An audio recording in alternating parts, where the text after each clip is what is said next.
Kenapa? Mengikuti orang yang hakikatnya sudah ada sholat. Terus semenjak itu jadi ilmu, maka kesunatan bagi imam setelah salam harus memaklumatkan ke hadirin kalau sholatnya selesai. Itu bisa dengan gerakan menghadap ke makmum atau menghadap ke utara atau apalah pokoknya. Yang penting jangan rokokan lah misalnya itu. Ya pokoknya itu aja disarah-sarah. Ini cerita pendapat ulama bukan pendapat saya. Jadi segampang itu ulama. Sehingga ya orang-orang yang alim dari kelompok Muhammadiyah lihat NU yang begitu ya biasa, yang alim melihat Muhammadiyah gitu ya biasa. Karena kita ini masalah tek. Apa? Masalah tek. Tek itu mesti orang akan memaknai secara proporsional. Saya berkali-kali menyontohkan kemarin ngaji di Ulil Albab. Wa ma min amin illa wa yukhayyalu takhsis. Tidak ada kalimat umum kecuali terbayang khususnya. Enggak boleh kalimat selalu umum. Misalnya saya contoh paling gampang itu tadi. Cung nak melaku jauh pelengahan itu. Kalau jalan jangan toleh kanan toleh itu. Semua ilmu adab pasti begitu. Tapi kalau di jalan raya tetap enggak melengak. Tapi itu enggak diutarakan oleh orang tua kita karena anak ini pasti paham lah kalau mau nyebrang jalan ya harus. Tapi kalau kita nasihati kan tetap cung kalau jalan-jalan jangan lihat kanan lihat kiri jangan. Tapi hakikatnya sama. Cung kowe nak salat sing anteng itu kan enggak gerak. Wah ya enggak sah, lah kamu enggak rukuk enggak sujud, anteng. Ada ini cerita. Jadi kalimat itu sesuatu yang pemaknanya itu pasti proporsional gitu. Kalau kamu sholat dinasihati gimana? Sing anteng. Ya sholat kalau anteng sah enggak kira-kira? Enggak sah kan berarti enggak rukuk enggak sujud kan anteng aja diam itu. Ya sama saya berkali-kali nyotokan istri kamu kalau sedang baik denganmu, sudahlah Pak kamu ingin apa saja tak dukung. Bilangnya apa saja. Sampai kamu jawab saya ingin poligami. Wah, sekarang padahal bilangnya apa saja. Maksudnya kecuali itu kan gitu. Nah, ya makanya ini cerita. Nah, Quran itu ada sekian kalimat yang maknanya itu proporsional. Seperti wa makaru. Jadi misalnya gini ya, contoh paling gampang yang populer. Nabi di Gua Thur.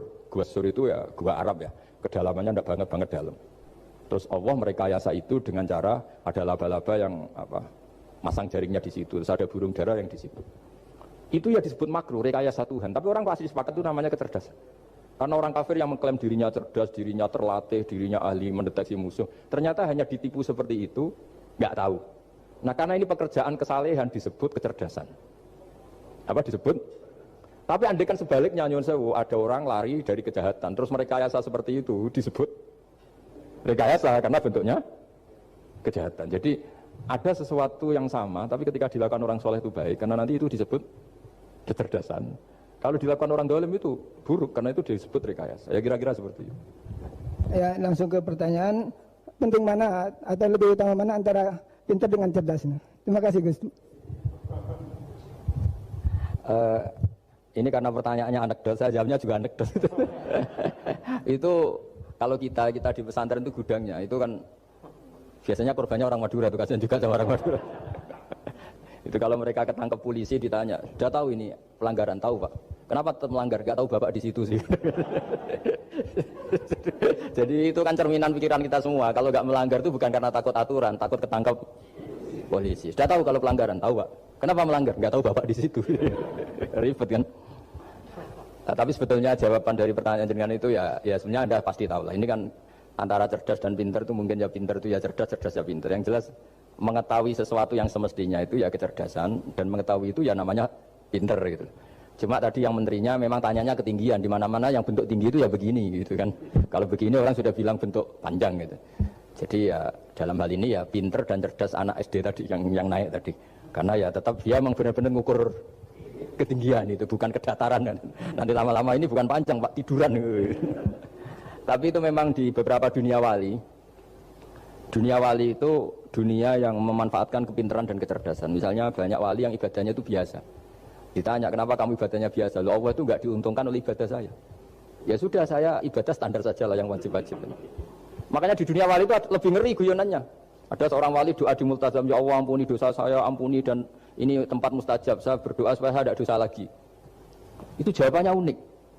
Kalau orang tidak dosa, sifat ghafur saya nganggur. Jadi saya ini ghafur itu pemaaf. Kalau nggak ada yang salah lalu ini gimana ini? Nggak ada objeknya lah kira-kira gitu. Jadi hubungan wali dengan Tuhan dulu itu ya asik karena ya memang agama ini datang dengan keasikan. Makanya disebut halawatul iman. Halawah itu nyaman, indah. Makanya Nabi itu kalau mensifati sholat wa qurratu aini fi sholat, nyaman saya ketika sholat karena Allah itu jamil, Allah itu indah sehingga ya nyaman. Loh, saya itu kalau mikir mati itu Pak Rektor itu ya takut kadang-kadang wah dikubur terus ditinggalkan gitu. Ribet kan?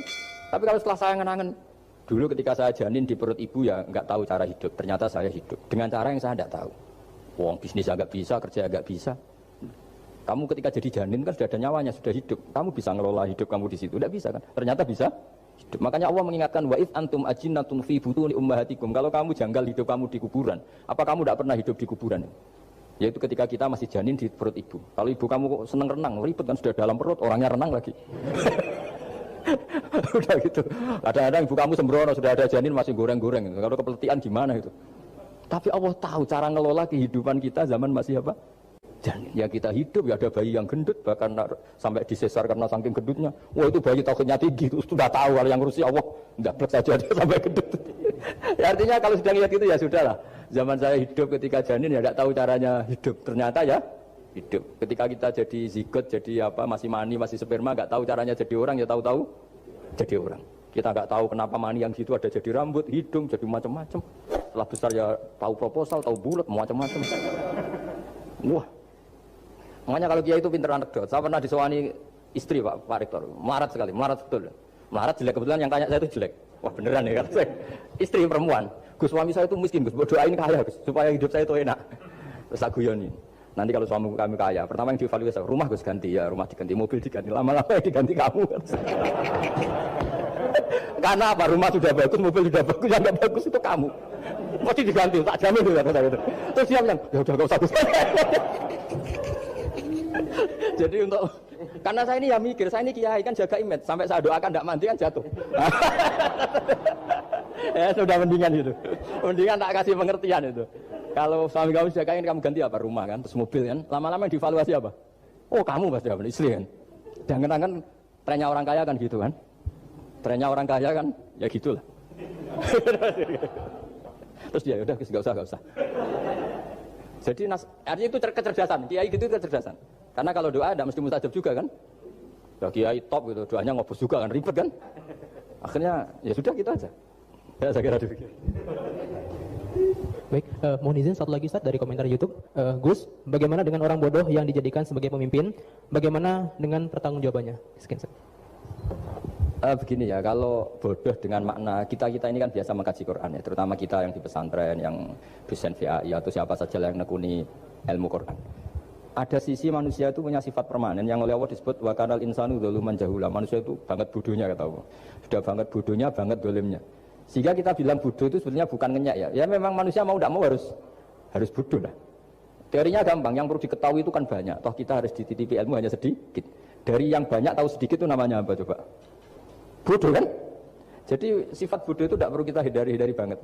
Mbok kita sudah alim, sudah alama, sudah apalah, tetap ada saja yang kita tidak tahu kan. Lalu pertanyaannya gimana kalau orang bodoh itu mimpin? Bodoh apa? Kalau bodoh tentang uang ya bagus. Makanya Nabi pernah ngintikan aksaru ahlil jannah al-bulhu. Nanti penduduk surga terbanyak itu orang-orang bodoh. Misalnya ada rektor, menteri, pejabat, gak pernah korupsi. Itu teman-temannya bilang pintar apa bodoh? Teman yang kroni itu bilang apa? Bodoh kan? Oh punya kesempatan, udah diambil. Itu namanya bodoh. Tapi kalau malaikat bilang ini pintar gitu, karena bisa mengendalikan apa?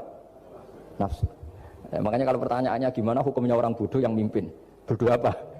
Kalau bodoh cara mimpin ya memang keliru betul. Bodoh cara mimpin kok tetap mimpin. Tapi kalau dia bodoh, nggak tahu caranya korupsi, nggak tahu caranya selingkuh, nggak tahu caranya nggak bener, itu ya pinter itu. Karena Nabi itu yang unik kadang muji itu aksaru ahlil jannah al-bulhu masyhur hadis itu. Kebanyakan penduduk surga itu orang-orang bodoh.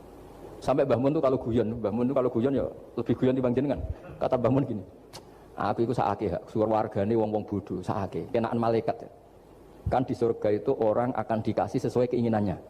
Wong diso-diso itu taunya makan enak kan jadah, terus uduk gitu. Terus bayangkan cantik itu ya orang ya kayak gitulah orang desa rodok melek sidik ya cantik, terus bangir sidik ya cantik. Karena surganya memberi yang diinginkan, akhirnya menunya ya itu saja. Karena dia kan nggak pernah makan pizza, terus nggak pernah melihat orang cantik Pakistan, Turki. Jadi saya rasa ya itu. Jadi kata Bangun, mulane wong sing pengalaman, jadi kok surgane mewah. Itu kan bayangkan kamar mandi mungkin ya kamar mandi di kampungnya kan itu udah bagus ini. Ya saya tidak tahu apa betul begitu apa enggak, ini guyon. Nah bodoh seperti itu. Jadi kalimat bodoh itu ada bodoh beneran, itu memang benar-benar bodoh. Tapi di beberapa ilmu tasawuf Bodoh itu kadang dipuji. Yaitu tadi aktaru ahlil jannah al-bulu. Kebanyakan penduduk surga itu orang bodoh kayak kita. Kalau kita rektor atau menteri keuangan atau pejabat kok tidak korupsi itu kata teman-teman KKN kita itu apa namanya?